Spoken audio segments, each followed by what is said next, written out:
El Señor esté con ustedes.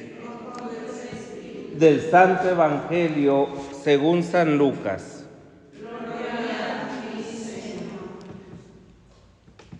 Aquel día Jesús entró en el templo y comenzó a echar fuera a los que vendían y compraban allí, diciéndoles: está escrito, mi casa es casa de oración, pero ustedes la han convertido en cueva de ladrones.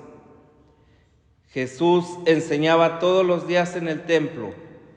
Por su parte, los sumos sacerdotes, los escribas y los jefes del pueblo intentaban matarlo, pero no encontraban cómo hacerlo, porque todo el pueblo estaba pendiente de sus palabras.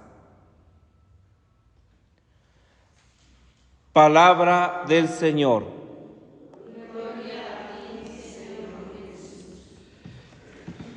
Queridas hermanas, estamos prácticamente al final del año litúrgico y siempre es un buen momento para que nosotros veamos nuestra vida y también para que la proyectemos al final de la misma desde la perspectiva de la apocalíptica o desde la perspectiva de la escatología.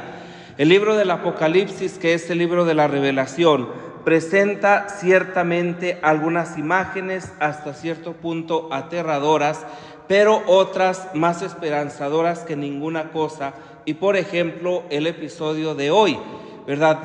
Tragarse el libro, precisamente, que es esa dulzura al paladar, pero que luego se convierte en amargura en el vientre, en las entrañas, significa precisamente dejar nosotros de adular a los demás y anunciar y proclamar la buena nueva del reino con todo lo que esto significa, sabiendo que el anuncio de la buena nueva del reino no siempre va a caer en buenas manos, no siempre va a ser bien acogido y no siempre va a ser bien entendido. Y esto va a significar ciertamente la incomprensión, la lucha, la persecución e inclusive el llegar a dar la muerte. Pero es precisamente cuando la persona encuentra, el cristiano, es cuando encuentra su verdadera vocación, anunciando al Dios de Jesucristo y proclamando la buena nueva del reino y denunciando las injusticias. Es decir, aquel que verdaderamente asume el proyecto del reino y se encuentra con la palabra es un hombre, una mujer capaz de no ir en la misma corriente de cómo va el mundo. Y esto es precisamente lo que da el significado a esta palabra. Esto lo vemos y lo constatamos precisamente hoy en Jesús, en este episodio del templo que viene apareciendo en las últimas semanas, ¿verdad? Como de manera muy contundente. Jesús entra en el templo, dice el Evangelio, y ese era el objetivo de la subida a Jerusalén: llegar al templo, proclamar la gloria de Dios, entregar su vida, sí, hacer realidad esa hora para la que Él se venía preparando toda su vida, que era la hora de las tinieblas ciertamente, pero también la hora de la salvación. Toda la gloria de Jerusalén se encontraba allí, en ese templo, signo de la presencia de Dios. Y Jesús entró en el templo. Podemos imaginarnos con todo derecho de quien llega a su propia casa, pero la encontró convertida en un refugio de ladrones. Unos impostores se habían adueñado del templo, aquellos que se hacían pasar como buenos, como religiosos, pero que en el fondo no lo eran. Entonces, lo primero que hace es ejercer su autoridad, purificando el lugar, echando de allí a los vendedores. El Señor manifiesta su celo por la gloria del Padre, que debe reconocerse en el respeto al templo. No es el templo como el edificio, sino como el templo como presencia, el lugar donde habita el Señor, porque la casa de Dios es una casa de oración, no es un lugar, no es un espacio para hacer negocio.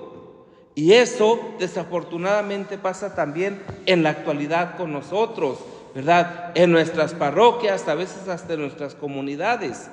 Lo que tiene que ser para el anuncio de la palabra, lo convertimos para el anuncio de un mercado. En aquel tiempo, a fin de que todo judío pudiera cumplir con el impuesto sagrado, en moneda del templo estaban allí los cambistas, pero estos ejercían una injusticia precisamente contra los que iban a presentar su ofrenda, porque les quitaban lo que tenían a cambio de darles una moneda que fuera precisamente para ofrecerle en el templo.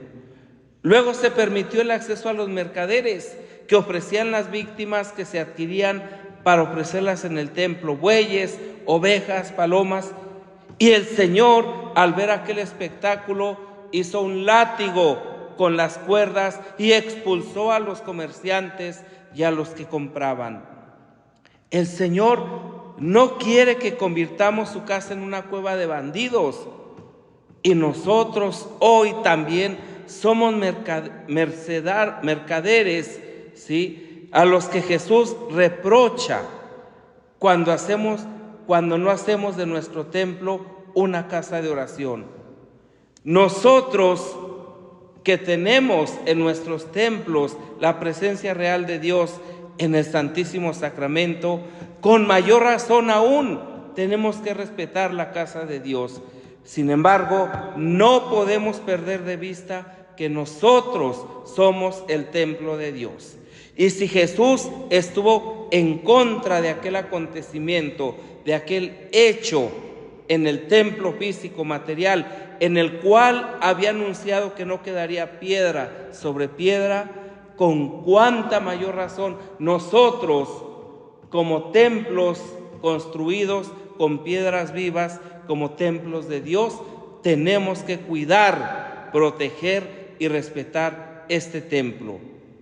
Es necesario adoptar la actitud de respeto que merece nuestro Señor, de veneración, de adoración, darnos cuenta cómo Dios se hace presente en nuestra vida cristiana, sobre todo en el sacramento, donde está vivo, real y presente. Por eso, este Evangelio nos enseña que el templo, que es la casa de Dios, es el lugar donde Él desea especialmente ser adorado y reverenciado de un modo particular, ya que allí se encuentra sacramentalmente presente. Para nosotros, descubrirnos como templo de Dios significa también descubrirnos y sabernos como ese tabernáculo portátil. A donde nosotros vamos, hemos de llevar la presencia de Dios.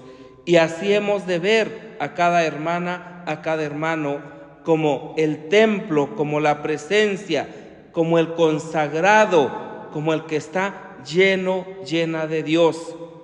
Jesús valorizó la palabra, sí, y Él fue la palabra, pero nos enseña que el verdadero culto es en obediencia a la palabra, es amando la palabra y es adorando la palabra que es Él. Es el culto agradable que le podemos ofrecer a Dios nuestro Padre desde una rectitud de corazón, desde una limpieza de corazón, desde una pureza de corazón, que es el templo de Dios. Pidamos al Señor, por la intercesión de la Santísima Virgen María, que nos conceda la gracia de ser adoradores en espíritu y en verdad, cuando estamos delante de nuestro Señor en el sacramento, cuando estamos delante de la hermana, del hermano, y que tengamos la conciencia de que nosotros somos el templo vivo de Dios.